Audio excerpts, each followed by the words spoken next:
and to lift up those before us, and to righteously lead ourselves and those that come behind. With all these things we say in our hearts and our minds. Amen. Ashe, Uncle Josh, and then there. What's going on, family? Yes, here we are. And let's get to it. Today we're starting page 35. Yes, in a minute, son. In a minute. And there you go. Welcome, sis. Hey, how's it going? Peace and blessings, family. Oh, man, always peace and blessings. Always. This is going to be an interesting read today. We're going to be touching on two very important figures. We're going to be starting on page 35. Anything you want to say to the family? Get them ready for this read today. This is going to be a really interesting read. We're going to talk a lot about these intentional communities, but that were integrated, right? So these two communes, intentional communities, weren't exclusively just the Black community. So we're going to do a little bit of exploration on some integrated cooperation attempts. Right. Integrated before this is the 1800s. So right. Integration was actually attempted before we got this form of integration that we see in today. And yeah, we're going to learn about that. Right. So starting on page 35, referred to as the NAEI. And so this was a quote unquote utopian community, but it was short-lived, right? This is up in Massachusetts on the East Coast. And like Brother Tut mentioned, we are introduced and we're seeing some of our great ancestors that have set the paths that we walk on now. So Queen Mother Sojourner Truth, she first, and for those of you who may not know David Ruggles, he was one of the leaders on the Underground Railroad. And what's even a lesser known fact about him that I didn't know until I read this book was that he was an advocate of hydrotherapy. So in 1845, he established a water cure hospital in the area, one of the first in the whole entire country, right? So 1845, still, paving the way. And I thought that was a really interesting fact about him. So the NAEI was established in 1842 in the town of Florence. So it was actually outside of the North Hampton area. And it was this intentional utopian community that was created by abolitionists and social reformists. So again, white and Black folks who had shared values around abolition and social reform were coming together. They communally owned and operated a silk mill, and they chose silk partially because the equal and classless silkworm was a symbol of democracy for them. So interesting how they were trying to fold in their values into their operations, and in amidst of the governance pieces as well. But it was a predominantly white group, right? So we are kind of seeing that white savior complex coming up here in 1845, right? And they believed, these white folks believed in the possibility of a socially, politically, and economically egalitarian society. So it operated as an economic commune, but education was still an integral part of their operations, and they a week, and then on Sunday they worshiped. So church, the clergy, that was still involved in this too. Sorry, I cut you off, Brother Ted. Were you going to say something? No, I was just saying that even then, the bureaucracy, they really wanted to be intentional getting things done. And we see they studied 6 days a week. Right. And even on Sunday, they pretty just had a break to kind of open up the discussion and the debates, but it really was centered around like, what are we doing? Let's put our minds together. So yeah, the Black print is there, man. It's interesting. When I first got introduced to the movement, I would be at a protest or rally for like an hour, and then it's like, all right, we're done. And I'm like, wait a minute, that's not what I used to watch on, back in the black and white. This is when I first got introduced. I said, why is it so much part-time protesting? Why is, my organizing work is centered around, felt like what I watched and seen that it worked was like a 365, no off days type of thing. So I would try to continue the work, and it just seemed a lot of people were trying to escape from the work in today's time. I don't know, maybe other people have different experiences, but just looking back and reading, like, yeah, this was before Instagram, Facebook, social media, emails, cell phone. Yeah, the internet. And they wasn't taking an off day. So it's like, come on, man, Right. It was a lifestyle. It was a lifestyle for folks in this generation. A lot of the work that we need to do is, tapping back into that lifestyle, to what once was, because the seed has been planted. Right. We've just kind of forgot about it. We haven't been watering it. It hasn't germinated yet. It's just laying fallow in the field right now, but it's planted and it's there, Right. You ever seen that the old school lemon trees, avocado trees in grandma backyard? What is this? Right. And all we need to prune back the branches, just clean it up a little bit so it can thrive, so it can breathe again and give life, right? Yes. Man. No question.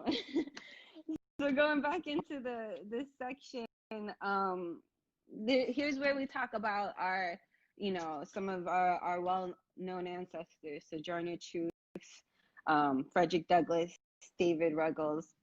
They were active participants in some of the better known Black members of the NAEI. But the association harbored fugitives from enslavement as part of its abolitionist and social justice reform. So we see the intersections with our underground railroad conductors, right? Kind of this was a place of freedom. And we see Frederick Douglass, of course, joined this, and he experienced an NAI in 1895. I'm moving on to page 36, by the way, at the top of page 36. Gotcha. He noted that the goals were to change and improve conditions of human existence, to liberate mankind from the bondage of time-worn custom, to curb and fix limits to individual selfishness, to diffuse wealth among the lowly, to banish poverty, to harmonize conflicting interests, and to promote the happiness of mankind generally, right? So he was struck by the liberation and the theory of the values behind it. But soon we'll move into why it was such a short-lived endeavor. Yeah. So he also wrote that my impressions of the community are not only that opposed a harsh and repellent side. The cordial reception I met with at Florence was, therefore, much enhanced by its contrast with many other places in that commonwealth. Here, at least, neither my color nor my condition was counted against me. Right. So Queen Mother Sojourner Truth joined the NAEI in... Oh, we got a question here. Greg is asking, do we think this can be evidence that the races can work in cooperation with each other? What do you think, Brother Tut? Oh man, Queen, I was gonna let you kind of give a little bit more cooperative answer. Right. Just looking integrate. This isn't the first time we try to integrate. I even take it back to the shores of Africa when we tried to integrate when our ancestors on this continent, the so-called Native Americans, tried to integrate on their terms and tried to be, inclusive to the benefits that we all are inherently are ours, like of the land of liberty. We didn't have no constitution. It was just a knowing that we experienced in our cultures, and it's something about, if there's any people from European descent on the live, please understand with a light heart when I say something about the ice culture or the European culture that just is, it's hard for them to coexist amongst one another. Cultures labeled as racist.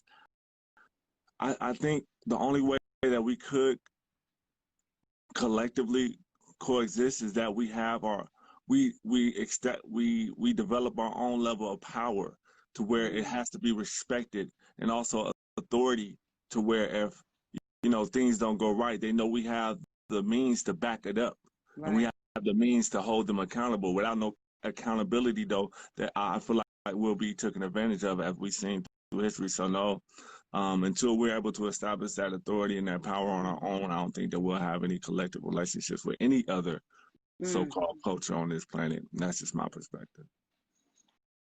Sure, that was well said, brother. Like that trying to be delicate. Right. No, that was very gentle ease into the into the larger conversation that needs to be had about this, right? I feel like I agree with everything that you said, that especially in this environment, this country, and talk about integration until we redefine the collective one within the Black community, right? Like we need to come together, and we need to get on the same page, because there's centuries of deliberate oppression, deliberate like systems being put in place to make sure that our collective is dismantled at any cost. So, until we can go back to that, until we can become the collective one and get unified, I strongly believe that like we can't be having those authentic conversations with other groups until we get on the same page. But that's probably for another day, maybe another live session, because it's true. Like and we see that with the discussions happening now with allyship, and how the Black community is calling upon white folks and non-Black POC to really evaluate where they stand with us, right? So that's real, and that opens up a whole bunch of other questions I want to ask you, but I know if I say that for because it's like, man, how, like, what? It's so right. Again, right. We may just have to do another live session and just go in on that, because it's important. It's important especially in this time that we're in now. No question. Right. But this is an interesting section to be discussing, because this, the NAEI was an abolitionist hotspot for Black, white, all different, it wasn't just an exclusively Black group, right? But because of, that's how we see this commune coming to an end, right? So, Sojourner Truth joined in 1843, and she was actually elected to be the head of laundry, where she supervised white members of the collective, which was unheard of at that time. And we don't know, like we still don't hear about that to this day. It's 2020.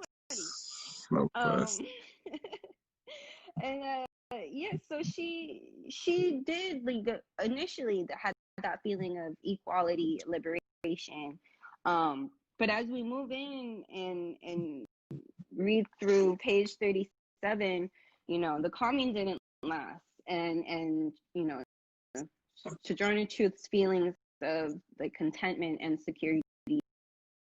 4.5 years of existence of this commune, more than 200 people joined, largely because they could not operate the silk mill at a profit, the community disbanded in 1846.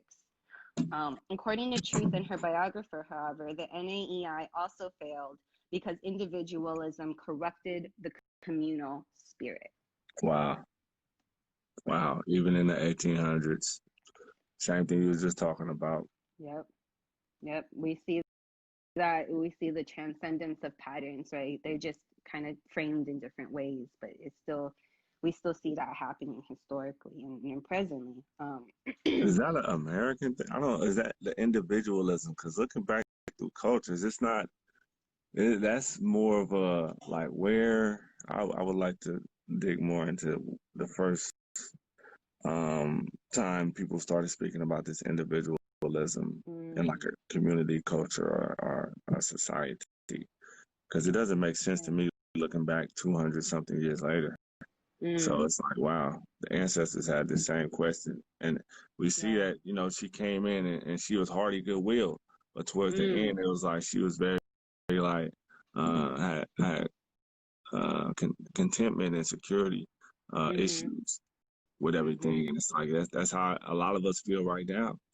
Right. You know, a lot of us feel like, even in our own families, we avoid this. How do we avoid this individualism? Because it is a point of like each one do our share, you know, to provide and contribute. But when it becomes a point of selfishness or just being so heavily involved in what you want for your good and your own, it's like that's a problem. So where in our culture can we see this kind of like being programmed into us and like substitute that with a more communal and collective mind frame, which I feel like we're doing with this book club and with the work that we're doing at Repair Nation, to everyone else that's doing cooperative work. For sure. Shout out to the Susu y'all are starting too. Check out their Instagram post. We'll mention that towards the end. But I feel like, you know, just in the vein of individualism, to me, that's directly associated with capitalism, you know, the exploitative market. And that notion of picking yourself up by your bootstraps and you're creating your success and you're creating your wealth. That doesn't align with the values, our ancestral values or ways of being, right? And so I think, the two definitely go hand in hand, and we see that more in westernized societies and westernized quote unquote cultures, right? Right, that's deep. Right? It's a lifestyle switch. And that's real hard for people when you got 500 years of learning to unlearn. You know, like, right? Where do you start? Man. That's deep. So, and you know, a lot of the Black folks that were part of the NAEI, they were hopeful when they left with disappointment. And so I think that like these things that happen can break the spirit of cooperative building, because folks look at it as like, oh, we tried, but people didn't participate, or we had the setup, but it just didn't work out. But it's really like the values, right? We got a comment in here saying, I think it begins when power was given to men in maintaining the canals, parentheses, trade of Mesopotamia, maybe. We need a I wish we had time to unpack all of this in this session, because this is like a really, really great discussion that's coming out of, you know, into these integrated communes, right? Man. So we're at the bottom of page 37, talking about the Neshoba commune. And this is an example of a top-down sort of another white mission-driven initiative to try to help Black folks, right? So this is the Neshoba commune was planned as an organized Negro community that practiced communitarianism in Tennessee in 1825. Founder Frances Wright, who was a European woman, moving on to 38, an early woman suffrage and an admirer of New Harmony, the Owenite utopian community of Indiana, planned to buy 50 to 100 enslaved Africans set them up in a community, divide their time between manual work and academic study, train them for freedom, and provide for their colonization outside the U.S. So we're gonna let that sit for a minute, right? This is an intentional. This was planned as an organized Negro community that practiced communitarianism, right? So, but again, we see somebody who's not part of the community organizing something that they think will benefit. Right. It's the outside perspective, and we see that still to this day. Again, the patterns are transcending; they're just being framed differently. But like that, yeah, we see this over and over. Like they don't even do that with their pets, man. I see about their pets running around. Spinky got a whole new outfit. Spinky got his own house. But you don't do that with Spinky. The purse, coming on errands. You don't try to train Spinky how to be a loving, So it's like, man, what type of like what is your real motive? Are you really trying to? And that's why I look at a lot of organizations that's led by people of other cultures with a short stick, because I don't have no longevity to be waiting for their motives to be revealed down the line. Say that, brother. For real. It's like, how are you saving, like just saying that, or, rescuing your people, or, your people, right. That's why I like what we're doing, our people, our solutions, and our work. People want to, get out of our way. I appreciate that, but that's not much they can do for us. Right. And that goes back to coming back to our collective one, first and foremost. And we see here, in that sentence after, it says all African American members were responsible for paying their own way, purchasing their own freedom, and paying the cost of eventual colonization. So can we say that still happens today in 2020? Right. And that was also happening in 1825? Like, yo. But just going to finish politically for 3 years. African Americans are not allowed to hold leadership positions. So this is very different from the NAEI. The values even were misaligned, misdirected. And it said, in 1829, Neshoba members could not pay their mortgages and disbanded. So there was also a lack of sustainability. You don't see the talk of the prioritization of education and collective discussions. And so Wright sent the original African American inhabitants, whom she was responsible for, again, the language behind this, including the enslaved members whom she still owned. Okay. Right. She sent them over to Haiti for their freedom. So again, it's fishy to me, and there's a reason why, like you said, it has to be done by us and for us and by us, and we gotta lead. No question. Right. Focusing on the word intention, right? What were the intentions behind these? And we see how some of them had the right idea, but the implementation just didn't work out. No question. I even see the word socialist coming at the end, and I'm assuming that was the white thought back then, and that was a socialist strategy. And I've always had, some hangups with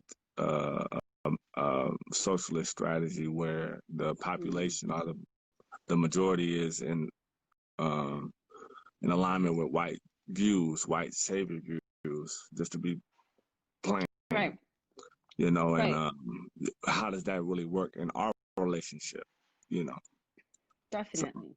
So, definitely. We have to understand who and what we're trying to align with when we talk about success, when we talk about freedom, when we talk about liberation. Is that coming? Yeah. So something something to sit and meditate on before our next session tomorrow. Again, this is always one of the highlights of my day whenever I'm on this. So, Man, still at chapter 1, family. This is right. We just barely scratching the surface. blood, you know. And yeah, we got a few things going. Definitely, like you touched on the Susu. Man, we got a few people in it. We're looking to start with a reasonable amount. Please shoot a DM if you're interested in like doing something now, being part of a Linden Circle. Susu, Hey. send us the DM. We'll tap you in. Yeah. Also, if you're thinking about starting a co-op, reach out. We'll offer any type of information or resources that we have available to help you guys out. We want to be a duocracy, like Brother Greg says, and get things done, you know. Yep. Yep. And Juneteenth is this Friday, so keep an eye on both EOGC and Repair Nation's Instagram for all of the dance sessions. So you know, we gotta also make room and space for joy and light during these times. And this is one of these times, you know, these small gatherings where we're just coming together, talking about us and our progression and our liberation. Like, that's joy, that's light. Every time. No question. Mm-hmm. So much love.